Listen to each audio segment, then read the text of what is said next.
किसी ने बड़े कमाल की बात कही है कि आवाज ऊंची हो तो कुछ लोग सुनते हैं, लेकिन अगर बात ऊंची हो तो बहुत सारे लोग सुनते हैं।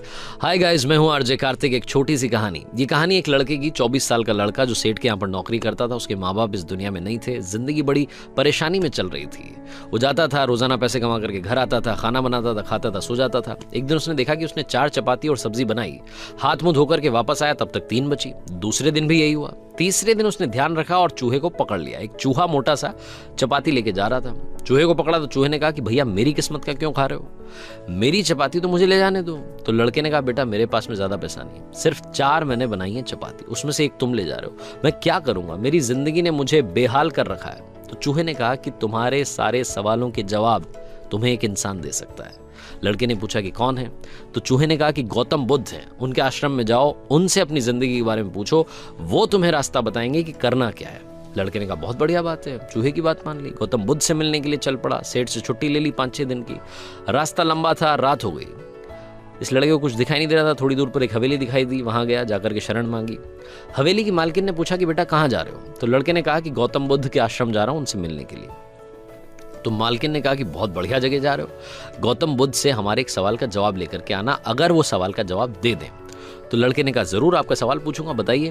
तो हवेली की मालकिन ने कहा कि बेटा मेरी 20 साल की बेटी है जो 20 सालों से एक शब्द नहीं बोली है, बोल नहीं सकती है। बस उनसे पूछ लेना कि ये बेटी कब बोलेगी। ये बोलते बोलते उनकी आंखों में आंसू आ गए।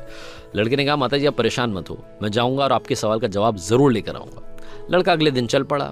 रास्ता बहुत ज्यादा लंबा था। रास्ते में उसे बड़े बड़े पहाड़ मिले, ऊंचे ऊंचे पहाड़, बर्फ वाले पहाड़। उसे समझ नहीं आ रहा था कि कैसे पार करूंगा, बड़ी देर हो जाएगी। तभी उसे एक जादूगर दिखाई दिया जो वहां बैठ करके तपस्या कर रहा था। जादूगर के पास गया, उससे बोला कि मुझे गौतम बुद्ध से मिलने के लिए जाना है, रास्ता तो बहुत ही परेशानी वाला लग रहा है, कैसे मैं पार करूंगा? तो जादूगर ने कहा कि गौतम बुद्ध से मिलने जा रहे हो, मेरे एक सवाल का जवाब लेकर के आ जाना, तुम्हें फटाफट से पार करा दूंगा।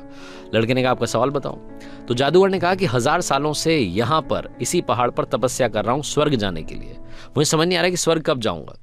तो लड़के ने कहा ठीक है, आपके सवाल का जवाब लेकर के आते हैं। जादूगर ने छड़ी घुमाई, लड़के को पहाड़ पार करा दिए। मैदानी इलाका आ गया। वहां पर एक बड़ी सी नदी थी। लड़के के सामने फिर से समस्या थी कि अब ये नदी कैसे पार करें। तभी उसे वहां पर एक बड़ा सा कछुआ दिखाई दिया। कछुए से मदद मांगी कि आपकी पीठ पर बैठा करके मुझे नदी पार करा दीजिए। कछुए ने कहा ठीक है।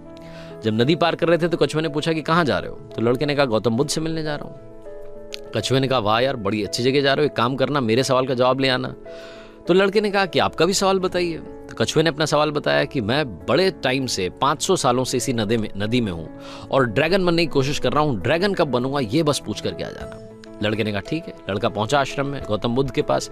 प्रवचन चल रहा था, प्रवचन खत्म हुआ। गौतम बुद्ध ने कहा कि हर कोई मुझसे सवाल पूछ सकता है, लेकिन सिर्फ 3 सवालों के जवाब दिए जाएंगे।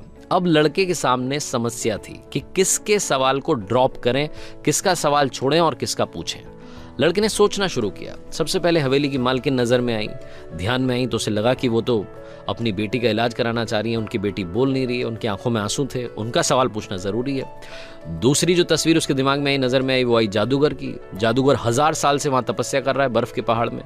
तीसरी तस्वीर आई कछुए की जो 500 साल से नदी में ड्रैगन बनना चाह रहा है। फिर लड़के को अपनी तस्वीर नजर आई जो सेठ के यहाँ पर एक लड़का नौकरी कर रहा है। लड़के ने सोचा कि मैं तो नौकरी कर ही रहा हूँ, खाना खा ही रहा हूँ, ठीक चल ही रहा है, थोड़ी और मेहनत करूंगा, कुछ बदलूंगा। इन 3 लोगों की जिंदगी में बदलाव लाना जरूरी है, इन 3 के सवाल पूछने जरूरी है। लड़के ने गौतम बुद्ध से तीनों के सवाल पूछे।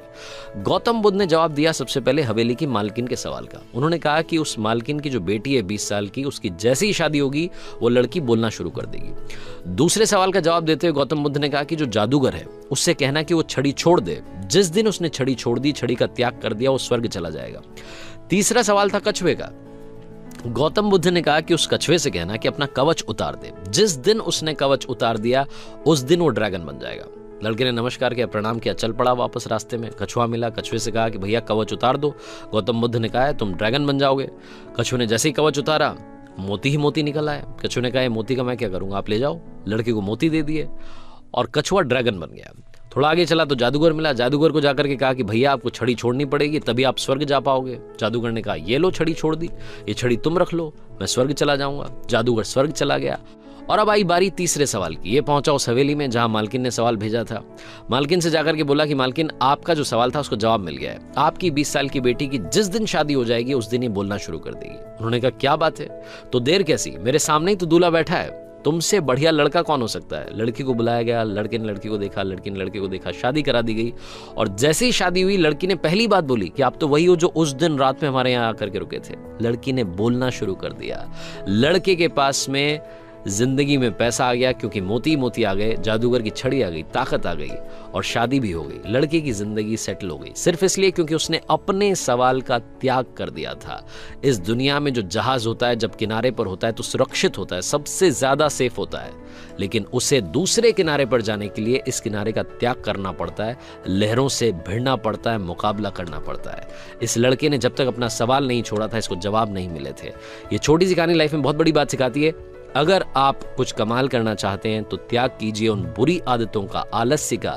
सुबह जल्दी उठना शुरू कीजिए, अपनी लाइफ में जो बैड हैबिट्स हैं उन्हें हटाइए, तभी जाकर के आप कमाल कर पाएंगे। आरजे कार्तिक एक बार फिर आपसे कहेगा, कर दिखाइए कुछ ऐसा कि दुनिया करना चाहे आपके जैसा। हर सोमवार सुबह 9:30 बजे मेरे चैनल पर देखिए एक नई कहानी।